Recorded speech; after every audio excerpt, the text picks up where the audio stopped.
자, 여러분 안녕하십니까? 자, 부동산학개론을 담당한 고형곤입니다. 여러분들 그 26회 공인중개사 시험을 치렀는데 그 부동산학의 경우에는 비교적 예년에 비해서 문제가 일부 평이한 부분이 있었거든요. 평이하다는 것이 일반적인 평가였고, 그리고 기본적인 원리만 철저하게 이해하면 전혀 문제 없이 문제를 해결할 수 있는, 어려움 없이 문제를 해결할 수 있는 그런 문제로 구성됐다고 보시면 돼요. 그래서 또 한 번 느끼지만은 단순한 암기보다는 개념과 원리를 정확하게 이해하고 그에 따른 현실의 적응 능력, 현실 시장의 적응 능력만 조금만 키우면 얼마든지 문제를 해결할 수 있으니까 그런 식으로 계속해서 공부하시면 되겠습니다. 자, 문제 하나씩 해결해 봅니다. 자, 1번 문항 보세요. 자, 1번의 경우는 이제 부동산학의 기본 원리에 대해서 묻는 문제인데, 개념을 보니까 부동산학에 관한 설명으로 틀린 것은, 자, 과학을 순수과학과 응용과학으로 구분할 때 부동산학은 응용과학이죠. 즉 현실의 여러 가지 문제를 해결하는 구체적인 실천 방법을 제공한다는 의미에서 응용과학에 속하는 거 맞고요. 그리고 연구 대상은 부동산 활동과 부동산 현상, 활동이 동적 대상, 현상은 정적 대상, 그러는 것이고. 세 번째, 부동산학의 접근 방법 중에서 종합식 접근은 부동산을 기술적, 경제적, 법률적 측면 등의 복합 개념으로 이해하고, 그렇죠? 그리고 이를 시스템화해서, 즉 종합해서 이론을 구축하는 방법, 이것이 종합식 접근, 전통적인 접근이고. 네 번째, 부동산학은 여러 다양한 학문과 연계되어 있다는 점에서 종합학문이다. 분과 학문이 아닌 종합. 여러 주변 과학 이론을 끌어모아서 하나의 학문 체계로 만들었다는 얘기죠. 마지막으로 부동산학의 1번 원칙으로서 안전성의 원칙은 소유 활동에 있어서 최유효 이용을 지도 원리로 삼고 있다. 소유 활동에서 최유효용을 지도 원리로 삼고 있는 것은 능률성의 원칙이고, 안전성은 거래 활동에서 말 그대로 거래 안전을 추구하는 데 있어서 지도 이념으로 삼는 것이 바로 안전성이거든요. 그래서 5번은 틀린 말이네요. 정답은 5번이 되겠고, 2번, 토지의 자연적 특성 중에서 영속성에 관한 설명으로 옳은 것만 모두 고르세요. 자, 이것이 이제 토지의 각각의 특성, 자연적 특성, 부동성, 부정성, 개별성, 영속성, 인접성에서 각각의 특성들로 인한 파생 특성들이거든요. 기억본 보시니까 토지의 집약적 이용과 토지 부족 문제, 근원, 이것은 부증성이죠. 토지가 더 이상 생산이 안 되고 한정되어 있다 보니까 토지 부족 문제의 근원이 되고, 그에 따라서 집가 상승이 근원이 되고, 토지 이용을 집약화시키는 거, 이것은 부증성이죠. 기억은 아니고. 니은번, 소모를 전제로 하는 재생산 이론과 감가상각 이론의 적용이 안 되는 것은, 이것은 소모 안 된다는 얘기는 바로 뭡니까? 영속성에서 니은은 영속성 맞고요. 디귿, 임장활동, 부동산 활동을 임장활동으로 만들고 감정평가 시 지역 분석에 필요하게 하는 것은 바로 현장에 지적하는 것은 부동산한테 너 이리 와봐라 안 되니까, 즉 부동성 때문이죠. 그래서 디귿은 부동성으로 해야 되고. 니을번, 일물 일가법칙이 배제되는 것은 바로 각각 특성이 다르다는 얘기죠.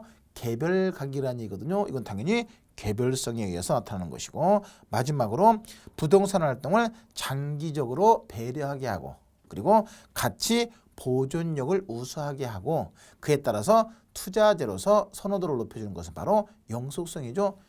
수명이 길다 보니까 여러 가지 활동도 장기적인 배려하여서 이루어지고, 또 수명이 길다는 얘기는 그만큼 감가상각이 잘 안 된다는 얘기죠. 그만큼 가치 보존력이 우수하고 투자재로서 선호도가 높은 것은 바로 영속성이죠. 그래서 이번의 경우 니은하고 미음이 바로 영속성에 관련되는 파생 원리죠. 정답은 2번이 되겠네요. 그렇게 구분하시고.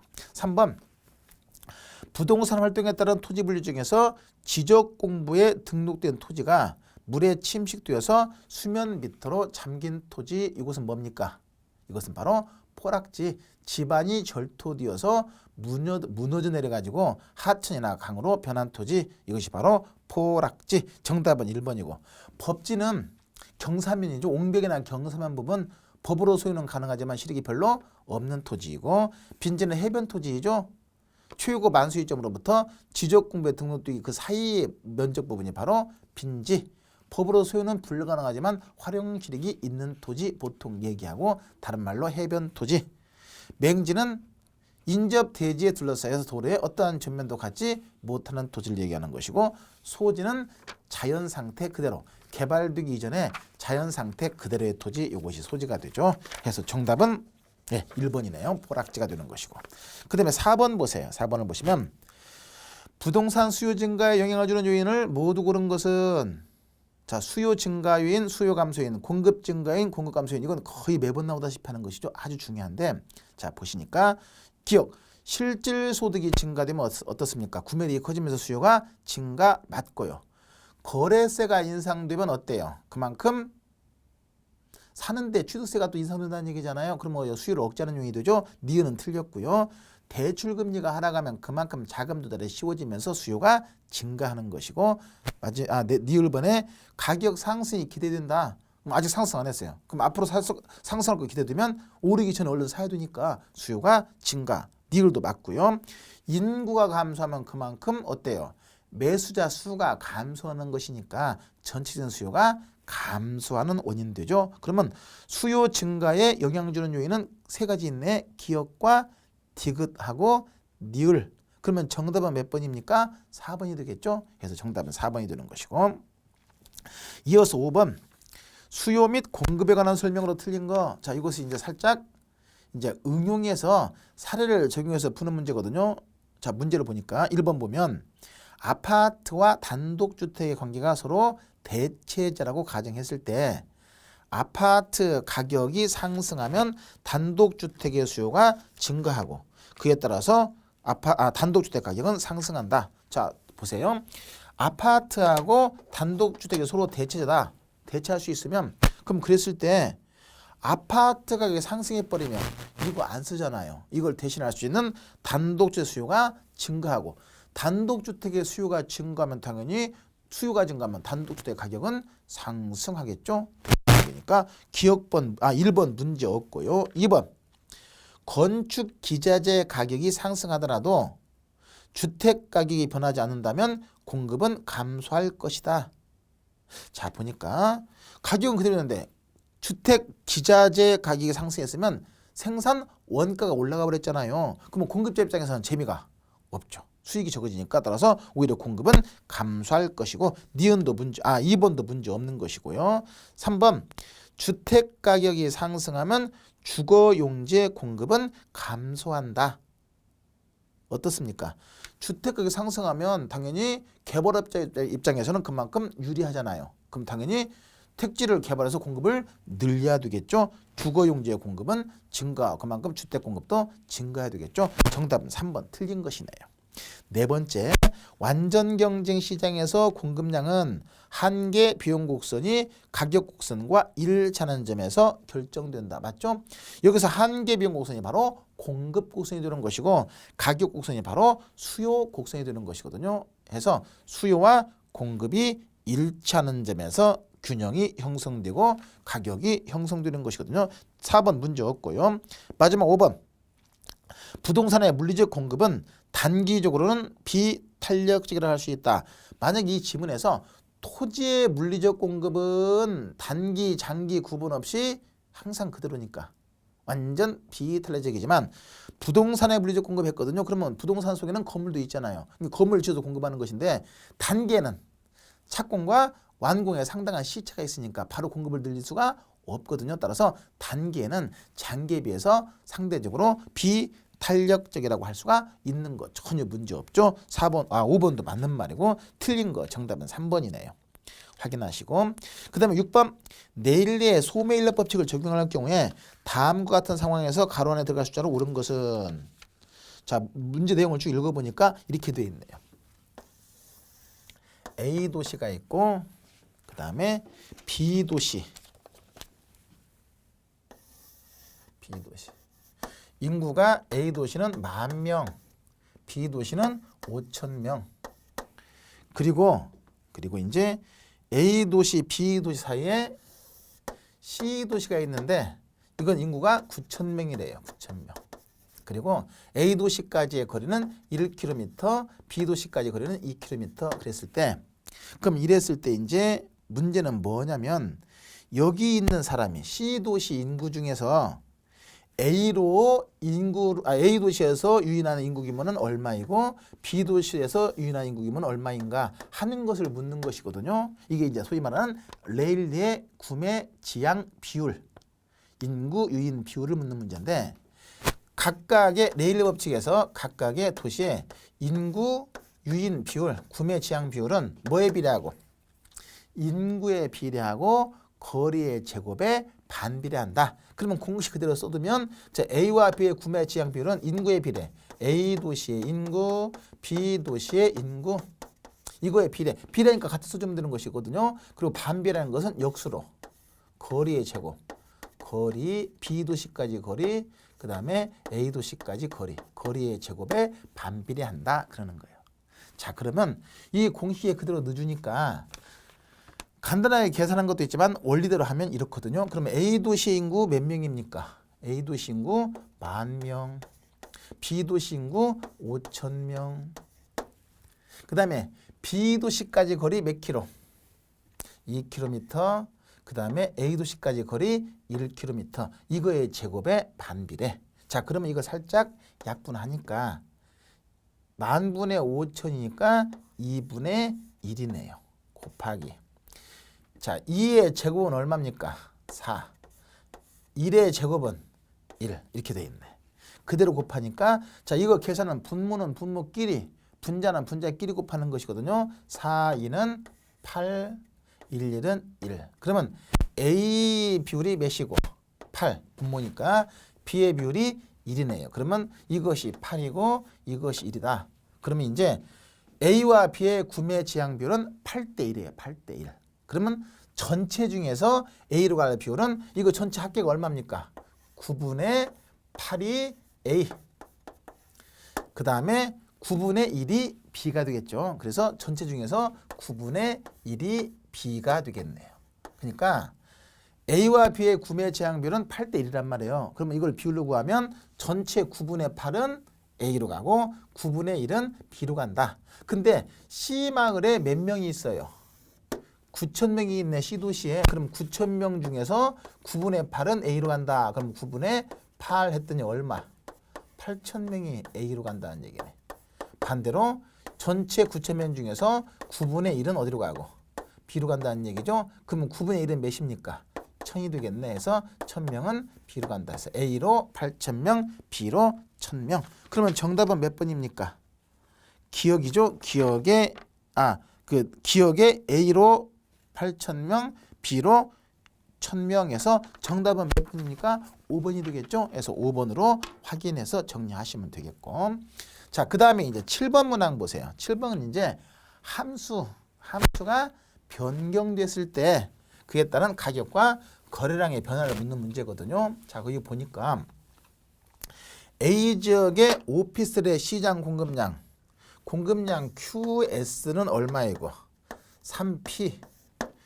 그 다음에 오피스텔 시장 수요함수 첫 번째 수요함수는 1200 마이너스 P. 근데 이것이 어떻게 변했냐면 수요함수가 1600 마이너스 P로 변했다. 이런 경우에 균형가격은 어떻게 변했느냐. 그러면 지금 보니까 공급함수는 변화가 없다는 것은 공급은 변화가 없다는 얘기거든요. 반대로 뭐만 변했다? 수요가 변했다. 원래 이만큼에서 이만큼으로 변했다. 이런 경우에 이제 균형이 이동했다는 얘기잖아요. 그러면서 가격이 그리고 거래가 어떻게 변하는가를 묻는 것인데 그러면 이제 원래 균형가격을 찾아야 되겠네. 그럼 원래 균형가격을 찾으려면 균형은 뭡니까? 수요량과 공급량이 일치하는 상태이죠. 그러면 이것과 이것이 원래 것이 수요 함수가 원래 것이니까 이것과 이것이 어떻다? 일치한다. 그러면 이것과 이걸 일치시켜서 P값, 가격값을 구하면 되잖아요. 그러면 3P는 1200 마이너스 P. 이항하면 마이너스가 플러스 되죠? 그러면 3P 플러스 P는 1200. 그러면 4P가 1200이네. 그러면 고로 P는 얼마? 1200 나누기 4니까 300이 되겠네요.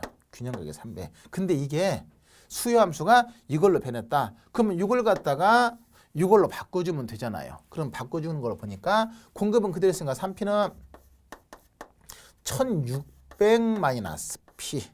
그죠? 넘어오면 3P 넘어오면 플러스가 되죠. P는 1600이고 4P는 1600이다 보니까 고로 P는 얼마가 된다? 44, 16에서 400이 된다. 그러면 원래 수요함수일 때는 균형가격이 300이었고 수요함수가 변했을 때는 균형가격이 400이 됐다는 것은 가격이 얼마에서? 300에서 400으로 증가. 그럼 얼마 증가? 100이 상승. 그렇죠? 가격이 300에서 400으로 상승했으니까 100이 상승해서 정답은 4번 이렇게 체크하시면 되겠고, 그 다음에 이제 8번 보세요. 8번. 주택 구입에 대한 거래세 인상에 따른 경제적 구성의 변화로 틀린 것은 우상향, 우하향 수요곡선, 공급곡선 돼 있고요. 자, 1번 볼까요? 이 문제에서는 보면 이제 조세가 부과됐을 때 전거와 규착을 통해서 공급자와 수요자 사이로 배분되는 과정에서 그 배분되는 정도는 수요와 공급의 상대적인 탄력성에 따라 달라지죠.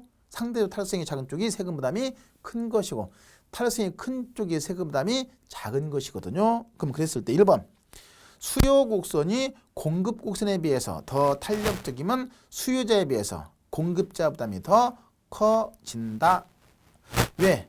수요 곡선이 공급에 비해서 더 탄력적이라는 것은 수요가 더 탄력적이니까 반대로 비탄력적인 공급자가 상대로 더 많이 부담한다. 비탄력적인 쪽이 많이 부담하는 것이니까 2번 공급 곡선이 수요 곡선에 비해서 더 탄력적이면 당연히 공급자에 비해서 수요자 부담이 더 커진다. 1번을 알면 2번은 자동으로 알 것이고 3번 수요자가 실질적으로 지불하는 금액이 상승함으로 소비자 잉여는 감소한다.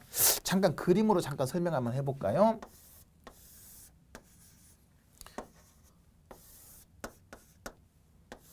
가령 이렇게 균형이 형성된 상태에서 가령 임대사업자, 공급자에게 세금이 많이 부과됐다. 재산세 이런 것이 부과됐다. 그러면 당연히 세금 부과되니까 재미없잖아요. 공급이 감소하는데 감소되는 크기는 세금이 부과된 크기만큼 감소한다는 얘기죠. 그럼 이만큼의 세금 부과 크기라고 본다면 이걸 그대로 옮기면 이만큼이 바로 세금 부과 크기. 그래서 여기서 이만큼의 세금이 부담되는 것인데 이랬을 때 공급이 감소하면서 가격이 상승하고 이 상승한 만큼 누가 부담? 상승한 만큼. 가격이 올라갔으니까 누가 부담? 소비자가 부담하는 것이고 반대로 이만큼은 누가 부담하는 것이고 생산자가 부담하는 것, 공급자가 부담하는 것인데 이 부담의 크기는 수요와 공급의 상대적인 탄력성에 따라서 달라지대. 여기서 보니까 이만큼 세금을 뺏기다 보니까 세금이 부과되면 소비자는 원래 이만큼 지불하다가 이만큼 비용이 더 커졌죠. 구입 비용이. 그러다 보니까 소비자 부담이 그만큼 더 커지는 것이고 반대로 공급자는 실제 지불받는 금액이 이만큼 세금을 뺏겨버리니까 이만큼 받아서 이만큼 세금을 뺏겨버리니까 이만큼 더 실제로 받는 금액이 더 작아지는 것이거든요. 그러면서 전체적으로 요 하얀 부분만큼의 후생의 손실이 발생한다. 이렇게 설명되는 거란 말이에요. 그러면 봤을 때 3번 수요자가 실질적으로 지불하는 금액이 이만큼 커지므로 이만큼 소비자의 잉여는 감소하는 것이고 반대로 공급자가 받는 가격이 이만큼 하락해버리니까 그만큼 생산자 잉여는 감소하는 것이고 그러면서 이만큼의 후생의 손실, 경제적 손실이 발생할 수가 있는 것이거든요. 그래서 5번 틀렸죠. 거래세 인상에 의한 세 수입의 증가분은 세금으로 가져가 버리니까 그만큼 경제적 순손실 이만큼의 공급자 수요자의 이른바 후생의 손실이 발생할 수가 있는 것이거든요. 정답은 5번이 되겠네요. 그렇게 해서 정답 찾으시면 되겠고 그 다음에 9번 볼까요? 자, 9번 보시면 부동산 금융에 대한 설명으로 틀린 거 이건 일반적인 것이네요. 1번 보니까 주택금융공사는 주택저당 채권을 기초로 해서 주택저당 증권을 현재 발행하고 있다. 맞죠? 주택저당 증권도 발행하고 주택저당 채권 담보부 채권도 발행하고 있고 2번 시장 이자율이 차입자는 기존 대출금을 조기 상환하는 것이 유리하다. 틀렸죠. 자, 시장 이자율과 그 다음에 대출 이자, 기존 대출 이자율, 다른 말로 저당 이자율 그러는데, 그러면 대출 당시에는 시장 금리를 그대로 반영해서 대출 금리가 결정되는 거예요. 근데 대출하고 나서 이제 1년, 2년 지나면서 이것을 고정으로 했을 때 가령 그랬을 때 시장 금리는 오르고 내리고 하거든요. 그러면 시장 금리가 만약에 상승했다. 그러면 이런 경우에는 자, 예를 들어 대출 금리는 4%인데 시장 금리는 5%다. 이 말은 딴 데 빌리면 지금 5%인데 현재는 4% 주고 있으니까 어때요? 대출자가 손해이지 차입자는 손해가 아니거든요. 딴 데 빌리는 거 더 불리할 수 있으니까 이런 경우는 오히려 여건이 안 좋으면 그대로 그냥 갖고 있는 것이 유리하겠죠. 그래서 정답은 2번이 되는 것이고, 그 다음에 자금 조달의 방법 중에서 부동산 신디케이트는 지분금융 맞죠? 지분금융의 대표적인 것이 바로 신디케이트 혹은 신디케이션, 조인트 벤처, 리츠 이런 것이죠. 그렇게 구분하시면 되고, 네 번째 부동산 금융은 부동산을 운용 대상으로 해서 필요한 자금을 조달하는 일련의 과정이라고 할 수가 있다. 그렇죠? 일반적인 개념이고, 마지막으로 프로젝트 파이낸싱, 프로젝트 금융은 원칙은 비소구이지만 실제 운영 과정에서는 제한소구의 특성을 갖는 것이 일반적이죠. 5번도 문제 없고요. 정답은 2번 체크하시면 되고, 부동산 투자 회사에 관한 설명으로 옳은 거. 자, 1번 보니까 자기관리 부동산 투자회사의 설립자본금은 10억 원. 맞죠? 설립시는 10억. 반대로 위탁이나 구조조정 부동산 투자회사의 경우에는 설립시 자본금이 5억. 5억. 근데 아마 이제 이것은 2016년부터는 일부 바뀔 거예요. 우선 2015년 상태에서는 5억이 되는 것이거든요. 그래서 2번이 틀렸네요. 위탁관리 부동산 투자회사의 설립자본금은 5억 원이며 이상이며 영업인가 후 6개월 이내에 50억을 모집해야 된다라고 해야 되죠. 2번 틀렸고요. 3번 자기관리 부동산 투자회사, 기업의 구조조정 부동산 투자회사는 모두 실체형 회사 형태로 틀렸죠. 자기관리는 실체형 맞고 위탁관리하고 구조조정 부동산 투자회사는 이른바 명목형, 즉 페이퍼 컴퍼니죠. 그래서 직원이나 임직원 사무실이 없는 것이 특징이거든요. 3번도 틀렸고, 4번 위탁관리 부동산 투자회사는 본점 이외에 지점을 설치할 수 있으며 직원을 고용하거나 상근임원 둘 수 있는 것은 위탁이 아니고 자기관리고, 실체회사이니까 위탁은 명목회사이기 때문에 본점, 지점 설치할 수가 없고 직원 고용하거나 상근임원 둘 수가 없는 것이거든요. 왜? 명목회사, 페이퍼 컴퍼니니까. 그래서 4번 틀렸고, 5번 부동산 투자회사는 금융기관, 은행으로부터 자금 채굴할 수가 있죠. 자기자본의 몇 배 범위 내에서 기본적으로 2배 범위 내에서, 다만 주총의 특별 결의가 있으면 자기자본의 10배까지도 차입이 가능할 수가 있는 것이거든요. 그렇게 체크하시면 돼요. 정답은 1번이 되겠고, 그 다음에 11번. 자, 이건 대출 가능금액 계산하는 것이죠. 주택담보대출을 희망하는 A의 소유주택 시장가치가 3억 원이고 연소득이 5천만 원이며 다른 부채가 없다면 A가 받을 수 있는 최대 대출 가능금액은 얼마냐 하는 것인데, 자, 그러면 이제 대출 가능금액을 산정할 때 기준이 있죠. 일단 첫 번째 담보능력 LTV,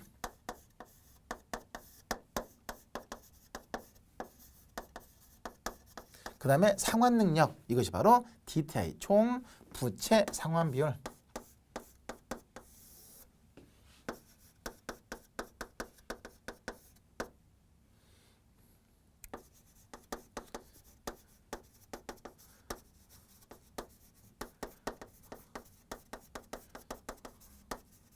기본적인 공식이 이렇습니다. 자, 그랬을 때 주어진 조건을 봤더니 LTV는 몇 프로?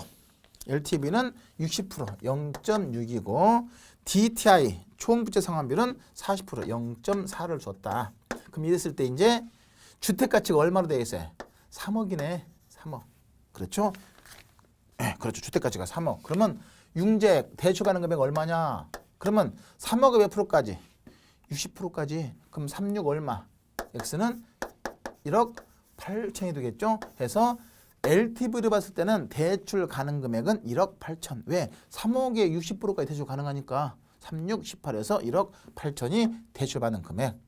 근데 이제 담보만 가지고 판단하는 것이 아니라 상환 능력도 고려하거든요.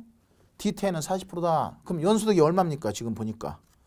연소득이 쭉 보니까 5천만 원이네요. 그럼 5천만 원이고 그 다음에 타 이자는 없대요. 없으면 놔두고 그러면 5천 중에서 5천의 40% 이상이 원리금이 돼서는 안 된다는 얘기죠. 그래서 상환되는 원리금이 5천만 원에 40% 한도 내에서만 대출 가능하다는 얘기죠. 그러면 이 미수가 하나니까 x는 바로 구할 수 있잖아요. 5천에 40%니까 5사 얼마? 2천만 원에서 원리금 상환액이 2천만 원 넘지 않는 범위 내에서 대출이 가능하다. 이거네요. 자, 그러면 원리금이 2,400만 원이면 자, 대출 원금에다가 저당 상수 곱하면 원리금 상환액이잖아요. 그러면 이걸 원금 대출 가능 금액 구하려면 이것이 넘어오면 되잖아요. 그죠? 넘어오면 곱하기가 나누게 되는 것이잖아요. 그러면 원리금이 지금 얼마입니까? 2천만 원이고 그렇죠? 저당상수가 주어진 것이 0.1이죠. 그럼 넘어오면서 나누기 0.1이 돼버리네. 그러면 2천만 원 나누기 0.1 하니까 얼마가 돼요? 2억이 돼버리네요. 그래서 대출 가능 금액은 얼마가 된다? 2억. 2억이 0.1 하면 2천만 원 드는 것이니까 해서 상환 능력으로 볼 때는 최대 대출 가능 금액이 2억이고 LTV 담보 가치를 봤을 때는 1억 8천이란 말이에요. 그러면 두 가지 요건을 다 충족하려면 당연히 낮은 한도가 적용되겠죠. 그래서 얼마? 1억 8천만 원이 바로 대출 가능 금액이 되는 것이거든요. 정답은 3번 체크하시면 되고 12번 주택 구입을 위해서 은행으로부터 2억 원을 대출받았다. 다른 대출 조건이 다른 것 같을 때 2차에 상환될 원리금은 얼마냐 봤더니 원금균등 상환 방식이네. 그럼 원금균등 상환 방식은 대출 원금에다가 상환 기간으로 나누면 원금 상환액이 되는 것이고 그 다음에 저당 잔금에다가 이자율을 곱하면 이자 상환액이 되는 것이고 그 다음에 원금 상환액과 이자 상환을 합하면 원리금 상환액이 되는 것이거든요. 자, 그러면 대출 원금이 얼마입니까? 2억 원이네요. 그러면 여기다 2억 기간이 몇 년? 20년 연 상환이니까 20년 그럼 나누기 20 했더니 얼마? 매년의 원금 상환액은 1,000만 원이네요. 1,000만 원. 그러면 첫 해는 하나도 안 갚았으니까 2억이 되겠죠. 거기다 이율이 연 5%죠. 0.05 했더니 얼마? 1,000만 원 됐겠네. 근데 이건 첫해 1차 년도고 근데 2차 년도라고 했잖아요. 지금 보니까. 그죠? 2회차에. 그러면 이런 경우에는 자, 2회차에는 첫 해 원금이 얼마 갚아졌어요? 1,000만 원 갚아졌으니까 잔금이 2억에서 1,000만 원 갚았으니까 얼마? 1억 9천이 됐겠죠. 곱하기 이율 똑같이 5% 했더니 얼마 나옵니까? 얼마 나옵니까? 그대로 계산했더니 950만 원이 되겠네. 1억 9천 곱하기 0.05 하니까 그러면 이렇게 해서 이자가 950. 그러면 원금 상환액 얼마 똑같이 1,000만 원이고 이자는 950이니까 2차 년도에는 합계가 얼마? 두 개 합계가 1,950만 원 해서 정답은 몇 번 나와요? 4번이 나오죠? 4번이 정답이 되는 것이고 자, 그 다음에 이어서 13번 부동산 경기 변동에 관한 설명으로 틀린 것은 자, 부동산 시장은 일반 경기 변동과 같은 회복, 상향, 후퇴향의 네 가지 국면 위에 안정시행이라는 국면이 있다. 이것은 부동산 시장의 특유의 국면 현상이거든요. 1번 문제 없고 2번 부동산 경기 변동의 국면은 공실률, 허가 건수, 그 다음에 거래량 등으로 확인할 수 있다. 이것이 이제 부동산 경기 변동의 측정 지표, 건축량, 거래량, 가격 변동, 공가율과 임료 수준 이런 것들. 허가 건수가 바로 건축량이죠. 건축 허가량, 착공량, 완공량 이런 거 다 지표로 활용할 수 있는 것들이고 3번 일반 경기의 변동에 비해서 정점은 어떻고 높고 저점은 깊어서 정점과 저점 사이의 진폭이 크다. 그 얘기는 호황 불황의 격차가 크다. 이것이 전형적인 특징이죠. 정답은 3번이네요. 아주 쉽게 맞출 수 있을 것이고 그 다음에 4번은 부동산 경기 변동은 기본적인 순환적 변동뿐만 아니라 계절적 변동, 무작위적 변동, 장기적 변동 여러 가지 모습이 나타날 수가 있는 거 맞고요. 마지막 5번 상향 국면에서 직전의 회복 국면의 거래 사례 가격은 새로운 거래 가격의 하한선. 왜냐하면 상향은 뜨고 있는 추세란 말이에요. 뜨고 있기 때문에 과거의 사례 가격은 현재 거래 가격이 뭐가 된다? 하한선이 된다. 그렇죠? 그래서 5번도 문제 없는 것이고 정답은 3번 체크하시면 되고요. 그 다음에 이어서 14번 문항 볼까요? 자, 14번은 이제 문제를 좀 잘 해석을 해야 될 텐데 자, 쭉 한번 읽어볼까요? X지역의 오피스텔 임대료가 10% 상승하고 임차 수요가 15% 감소하자 이 지역 소형 아파트의 임차 수요가 5%가 증가했다. X지역의 소형 아파트 임차 수요의 교차 탄력성 및 소형 아파트와 오피스텔 관계로 오른 것은 그랬는데 그냥 봐도 대체제인 것은 바로 나올 수 있겠네요. 자, 보니까 오피스텔의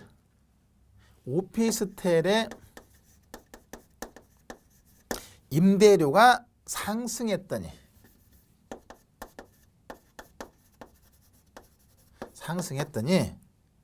그랬더니 이 오피스텔 임차 수요가 감소하면서 이 지역의 소형 아파트의 임차 수요가 5% 증가했다. 이 말은 오피스텔 임대료가 올라가니까 오피스텔을 대체해서 소형 아파트의 임차 수요가 증가했다는 얘기죠. 이 말은 오피스텔의 대체지로서 소형 아파트가 증가했다는 얘기네요. 따라서 오피스텔과 소형 아파트는 서로 대체적 관계이고 그럼 이때 교차 탄력성을 구하라 그랬는데 원래 교차 탄력성은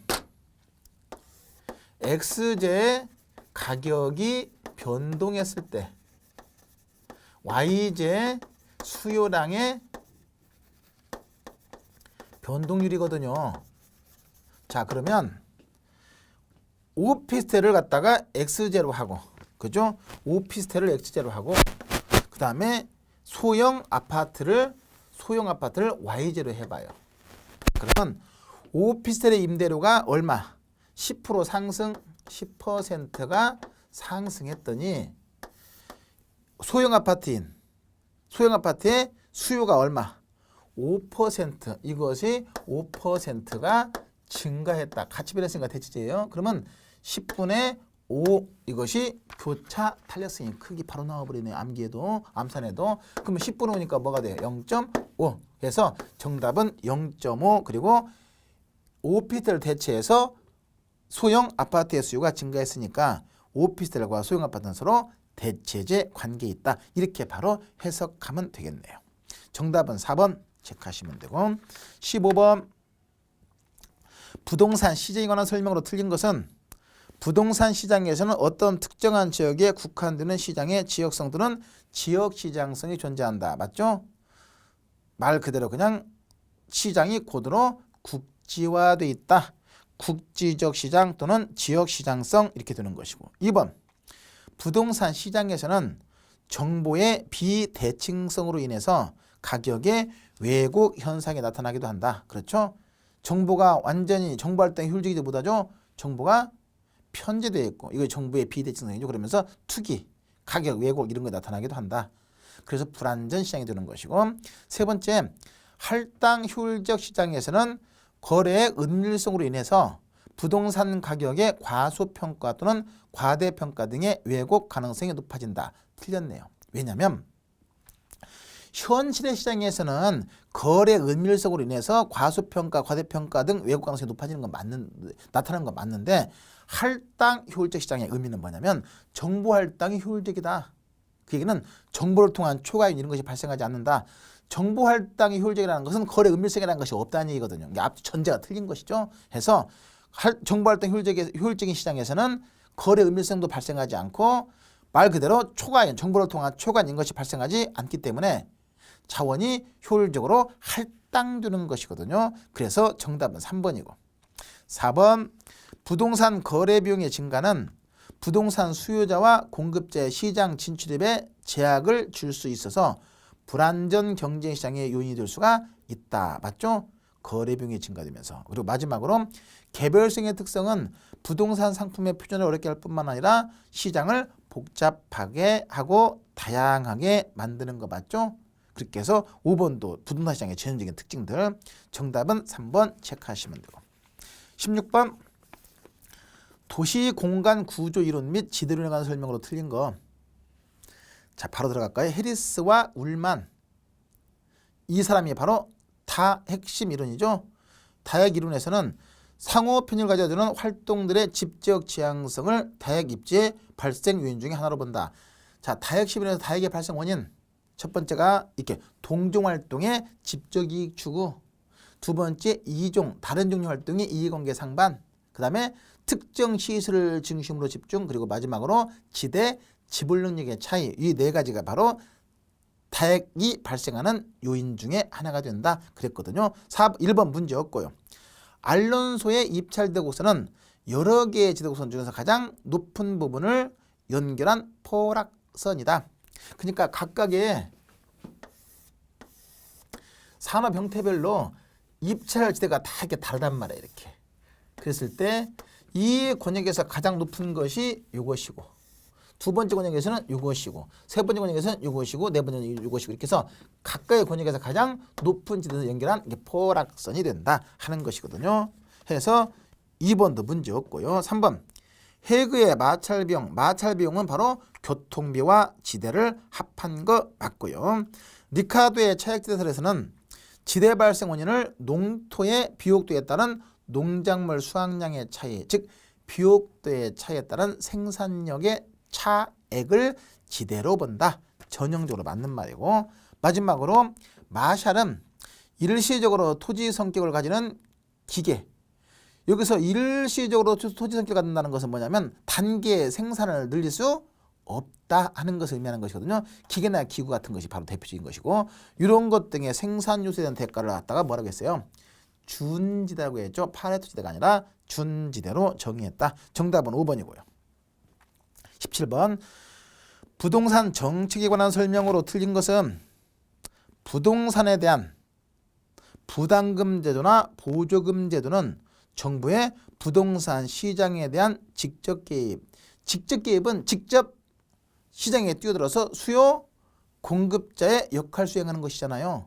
근데 보조금이나 부담금은 직접 수요금을 주되는 건 아니잖아요. 따라서 이것은 간접적 개입이죠. 1번 틀렸네요.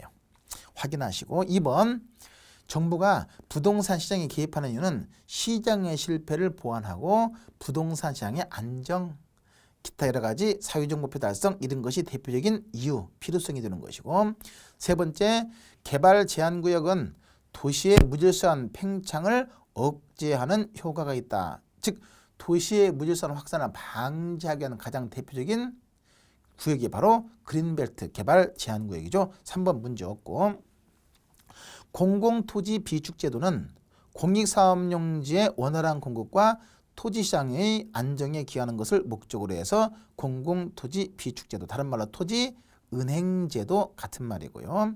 마지막으로 정부의 시장 개입은 사회적 후생 손실을 발생시킬 수가 있다. 이 말은 뭐냐면 정부가 시장의 실패를 수정하기 위해서 그리고 여러 가지 효율성을 위해서 정부가 개입하는데 이것이 개입했을 때 항상 긍정적인 효과만 발생하는 것이 아니라 얼마든지 부작용도 발생할 수가 있는 것이거든요. 이렇게 해서 후생에 손실도 발생할 수 있다. 그래서 적절한 개입과 규제가 필요하다는 얘기죠. 5번도 문제 없어요.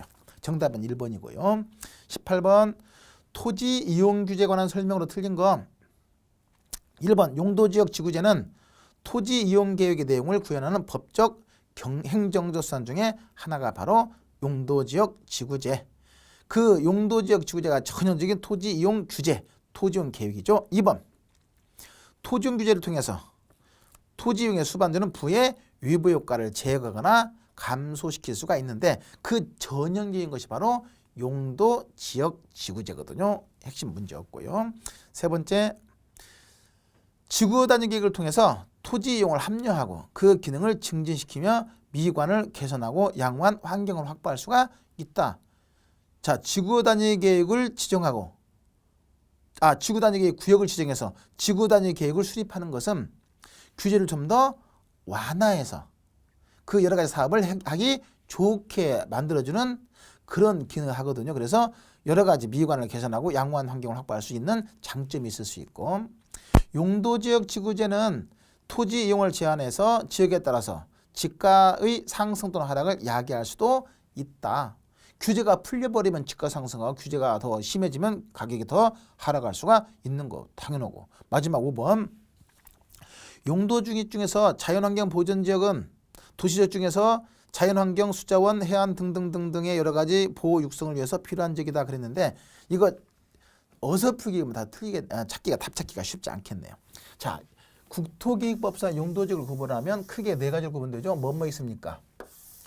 도시지역, 그 다음에 관리지역, 농림지역, 자연환경, 보전지역.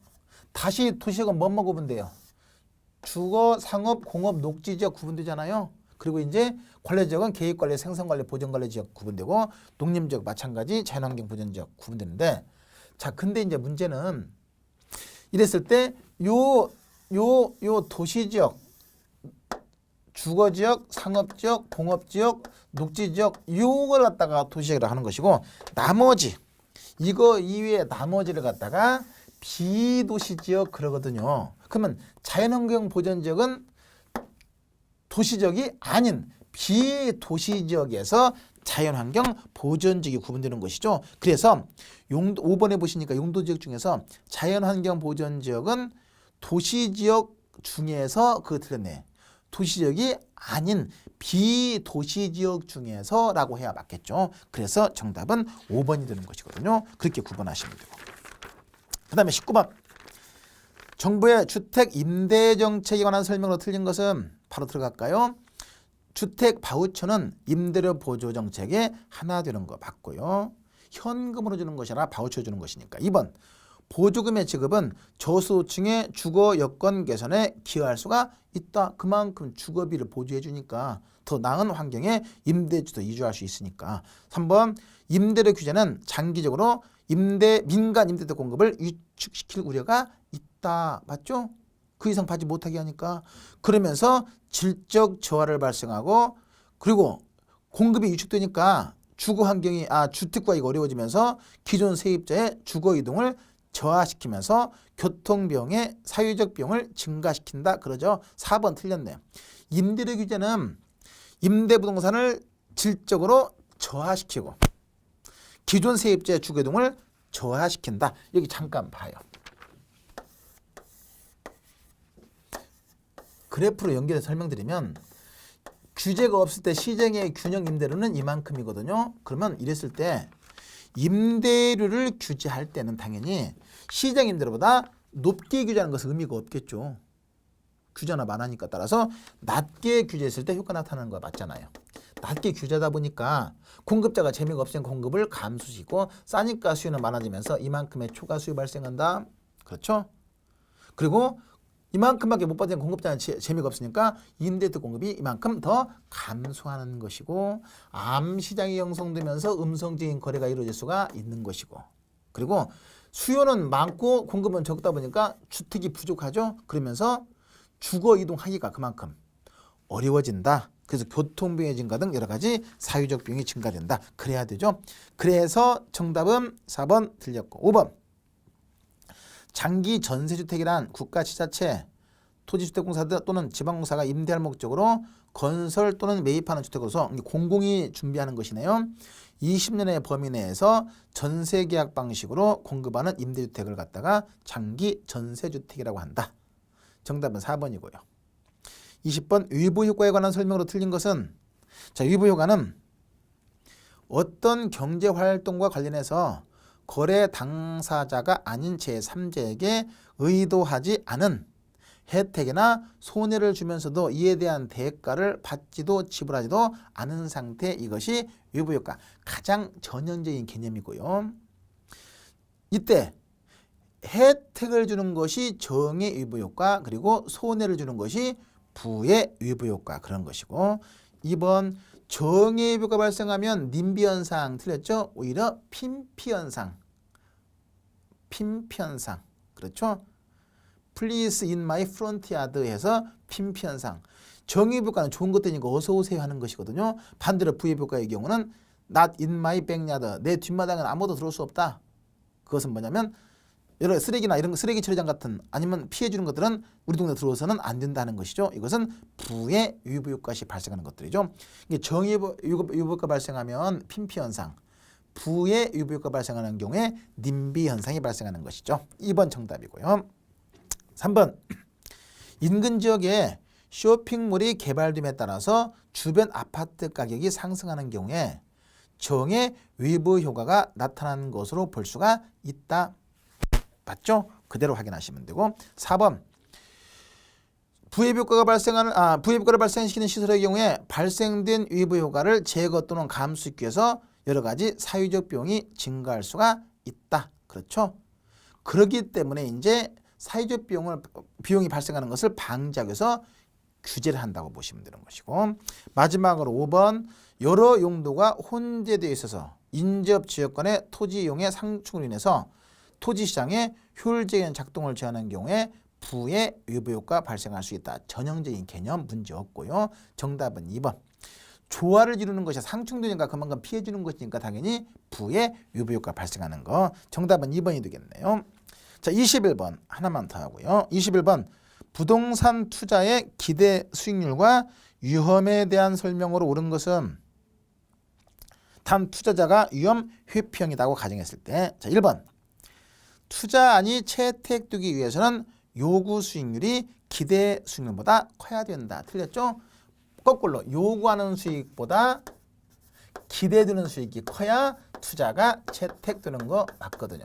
반대로 요구하는 것보다 기대되는 것이 작으면 투자 기각되는 것이고, 같을 때가 균형되는 것이죠. 1번 틀렸고요. 2번 평균 분산의 지배 원리에 따르면 A의 투자안과 B의 투자안의 기대 수익은 같아요. 그러면 기대 수익이 같으면 당연히 위험이 작은 걸 선택해야 되죠. 그런 의미에서 A 투자안보다 B 투자안의 기대 수익률의 표준 편차가 크다면, 그러면 이 말은 B가 표준 편차가 크다는 것은 B의 위험이 더 크다는 얘기죠. 그럼 당연히 표준 편차가 작은 A가 위험이 작아서 선호되는 것이죠. 2번 정확하게 맞는 것이고요. 3번 투자자가 위험을 회피할수록 위험과 기대 수익률의 관계를 나타내는 투자자의 무차별 곡선의 기울은 더 완만해진다. 자, 여기 잠깐 한번 그림으로 표현해 보면,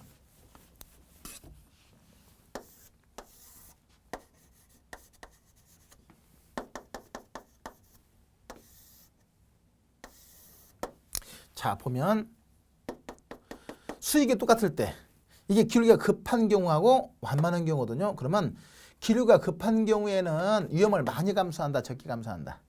같은 수익에서 위험을 적게 감수한다는 것이고, 기울기가 완만한 경우는 위험을 더 많이 감수한다는 얘기죠. 따라서 급경사일수록 보수적이 되는 것이고, 완만할수록 공격적인 투자자의 무차별 곡선이 되는 것이거든요. 그런 면에서 보면, 자, 위험을 회피할수록, 즉 보수적일수록 기울기는 더 어때요?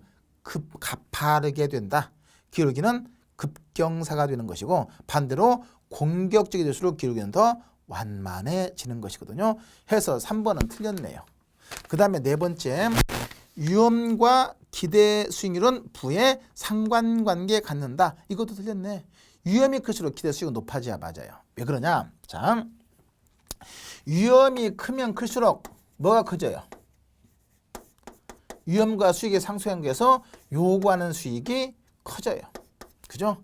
그럼 요구하는 수익이 커지면 그만큼 투자 가치가 하락해요. 왜냐? 요구하는 수익이 커지면 요구 수익분의 기대 순수익이 바로 투자 가치가 되는 것이니까, 그러면 투자 가치 하락하면 투자를 기피하고, 투자 기피하면 당연히 시장 가치가 하락하겠지. 시장 가치가 하락하겠지. 시장 가치 하락하면 투하 자본이 적어지면서 상대적으로 기대 수익률은 당연히 커지는 것이거든요. 그래서 결국은 위험이 크면 클수록 그만큼 나중에 시장 가치 하락을 통해서 기대 수익률은 더 커진다. 정의 상관관계 그래야 되죠. 마지막으로 무위험률의 상승은 투자자의 요구 수익률을 상승시키는 요인이 된다. 보통 위험과 수익의 상수관계에서 요구 수익률은 무위험률에다가 위험 할증률 이걸 더해서 요구하는 수익이 결정되는 것이죠. 그럼 당연히 이런 것들이 커지면 그만큼 무엇이 커진다? 요구하는 수익이 커지는 것이거든요. 그래서 5번도 틀린 것이죠. 다 틀린 것이고 정답은 2번 체크해서 확인하시면 되고, 자 여기까지 문제 확인하시고 잠시 휴식 후에 나머지 문제 확인하십니다.